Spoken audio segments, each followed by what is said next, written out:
খাসির মাংস রান্না করতে গেলে আপনারও কি ১ ঘন্টা সময় লাগে? তাহলে আজকের ভিডিওটা অবশ্যই দেখে রাখুন। খুব কম সময়ে দুর্দান্ত স্বাদের খাসির মাংস রান্না করে দেখাবো। এতে সময়ও বাঁচবে, টেস্টও হবে সেরা সেরা। এই পদ্ধতিতে রান্না করলে কম সময়ে খাসির মাংস খুব সুন্দরভাবে সেদ্ধ হয়ে যাবে। আর এরকম ঝাল ঝাল খাসির মাংসর লাল ঝোল দিয়ে ভাত মেখে খেতে পারবেন। তাহলে বন্ধুরা, আমার আজকের রেসিপি থাকছে মাটন কারি। কিভাবে রান্না করতে হবে চলুন দেখে নেওয়া যাক। প্রথমে আমি প্রেসার কুকারের মধ্যে ৭০০ গ্রাম খাসির মাংস দিয়ে দিলাম। এখানে মশলা তেমন কিছু পড়বে না, হাফ চামচ করে লবণ আর হলুদ দিয়েছি, আর একটুখানি দিলাম সর্ষের তেল। খুব ভালো করে মাংসর সাথে লবণ হলুদ মেখে নিতে হবে। দেখুন, লবণ আর হলুদ দিয়ে মাংস সুন্দরভাবে মাখা হয়েছে। প্রেসার কুকারের মধ্যে মাংস প্রথমে সেদ্ধ করে নেব, তাই ১ কাপ দিয়ে দিচ্ছি জল। জল খুব একটা বেশি দেওয়া যাবে না, আমি ১ কাপ জল দিয়ে প্রেসার কুকারে ৪টা সিটি দিয়ে নিলাম। আমি যেহেতু অল্প সময়ে মাংস রান্না করব, তাই আগে প্রেসার কুকারে মাংস সেদ্ধ করে সাইডে রেখে দিলাম। এখন কড়াইয়ে দিয়ে দিচ্ছি সর্ষের তেল। আমি এই রান্নাটায় আলু দেব, তাই কয়েকটা আলু মানে ছোট সাইজের আলু গোটাই রেখেছি। যদি বড় আলু হয় তাহলে হাফ করে কেটে দিতে হবে। একটু লাল লাল করে আলুগুলো ভেজে তুলে রাখছি। তবে যারা আলু দিতে চান না, আলু ছাড়াই রান্নাটা কিন্তু করতে পারবেন। তবে মাটন কারিতে কিন্তু আলু দিলে খেতে খুব ভালো লাগে। আলু ভেজে তুলে নেবার পর ওই তেলে ফোড়নে দিচ্ছি তেজপাতা, এলাচ, লবঙ্গ আর দারচিনি।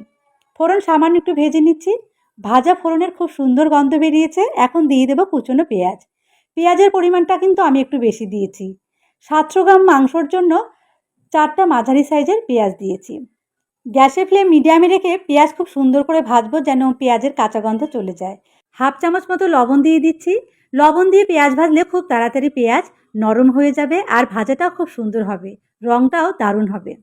দেখুন, পেঁয়াজের রঙটা ধীরে ধীরে বদলাতে শুরু করেছে। এই সময় দিয়ে দিচ্ছি ২ চামচ আদা রসুনের পেস্ট আর ২ চামচ দিচ্ছি কাঁচা লঙ্কার পেস্ট। ঝালটা অবশ্যই নিজেদের প্রয়োজন বুঝে রাখবেন। আরও বেশি ঝাল করতে চাইলে কাঁচা লঙ্কার পরিমাণও বাড়িয়ে দেবেন। এখন সব কিছু একসঙ্গে নাড়াচাড়া করে ভালো করে ভেজে নিতে হবে। আদা রসুনের কাঁচা গন্ধ চলে যাবে, আবার পেঁয়াজও আরও একটু ভাজা হয়ে যাবে। দেখুন, পেঁয়াজের রং অনেকটাই গাঢ় হয়ে গেছে। এই সময় দিতে হবে গুঁড়ো মশলা। ১ চামচ দিচ্ছি জিরে গুঁড়ো, ২ চামচ দেব ধনে গুঁড়ো। রঙের জন্য ১ চামচ দিচ্ছি কাশ্মীরি লাল লঙ্কার গুঁড়ো, ১ চামচ দেব হলুদ। এবারে গ্যাসের ফ্লেমটা লোতে রেখে একটু নাড়াচাড়া করে পেঁয়াজের সাথে মশলা রান্না করে নিতে হবে। খেয়াল রাখতে হবে মশলা যেন পুড়ে না যায়।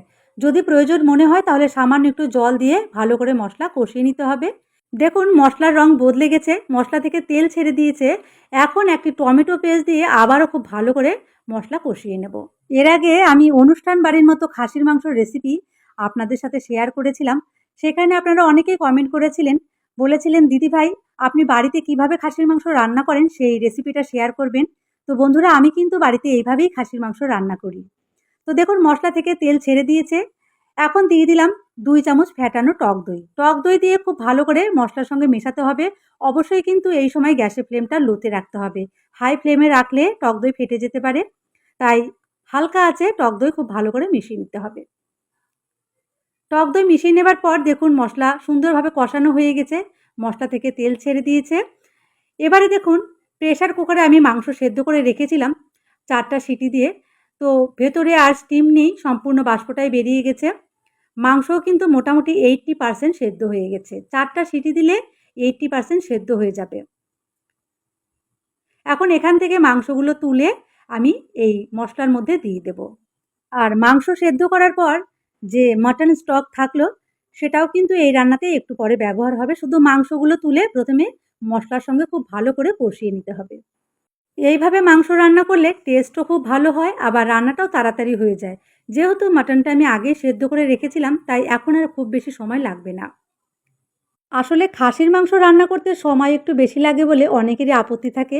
এই জন্য আমি প্রেসার কুকার ব্যবহার করেছি, যেন খুব কম সময়ে আপনারা বাড়িতে রান্না করতে পারেন। দেখুন, খুব সুন্দরভাবে কষানো হয়েছে।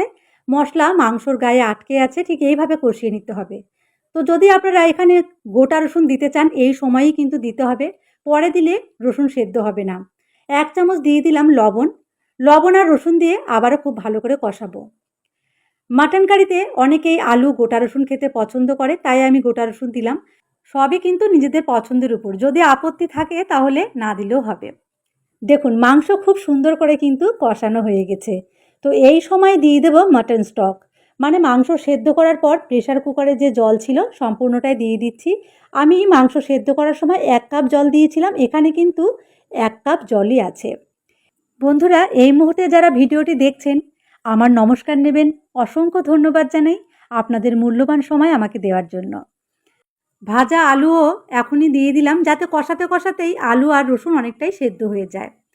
ঢাকা দিয়ে দিয়ে মশলা কষাবো, তাতে কষানোটাও ভালো হবে, আবার আলু রসুনও সেদ্ধ হয়ে যাবে। গ্যাসের ফ্লেমটা লোতে রেখে ঢাকা দিয়ে 5 মিনিট রেখেছিলাম।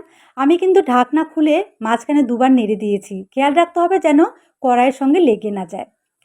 ঢাকা দিয়ে কষানোর জন্য আলু রসুন মোটামুটি সেদ্ধ হয়ে গেছে, আর কষানোটাও খুব সুন্দর হয়েছে, মশলা থেকে তেল ছেড়ে দিয়েছে আর রঙটাও দেখুন দারুণ হয়েছে। এবারে দিয়ে দেবো গরম জল, অবশ্যই গরম জল দিতে হবে, গরম জল দিলে কিন্তু টেস্ট অনেক বেশি ভালো হয়। যেহেতু এটা মাটন কারি তাই ঝোল থাকবে, এই জন্য জলের পরিমাণটা নিজেদের প্রয়োজন বুঝে দিয়ে নেবেন। এবারে গ্যাসের ফ্লেমটা হাই রেখে 10 থেকে 12 মিনিট জাল করে নিয়েছি। ঝোল একদম ঠিকঠাক আছে, আর আলু রসুন মাংস সব কিছু সুন্দরভাবে সেদ্ধ হয়ে গেছে। এখন দিয়ে দেবো 1 চামচ মতো গরম মশলা গুঁড়ো। গরম মশলা গুঁড়ো দিয়ে খুব ভালো করে মিশিয়ে নিতে হবে। রান্নাটা একদম সিম্পল, কিন্তু খেতে দুর্দান্ত হয়। একদম ঘরোয়া পদ্ধতিতে রান্না করে দেখালাম, আশা করি বুঝতে আপনাদের কোনো অসুবিধা হবে না। গরম মশলা মিশিয়ে নিয়েছি, এবারে গ্যাসের ফ্লেমটা লোতে রেখে ঢাকা দিয়ে স্ট্যান্ডিং টাইমে রেখে দেবো 5 মিনিট। 5 মিনিট পর গ্যাসের ফ্লেমটা বন্ধ করে দিয়েছি। দেখুন রেডি হয়ে গেল আজকের মাটন কারি। ঝাল ঝাল খাসির মাংসর এরকম লাল ঝোল দিয়ে ভাত মেখে খেতে মজাই অন্যরকম। দেখুন কত সুন্দর রং হয়েছে।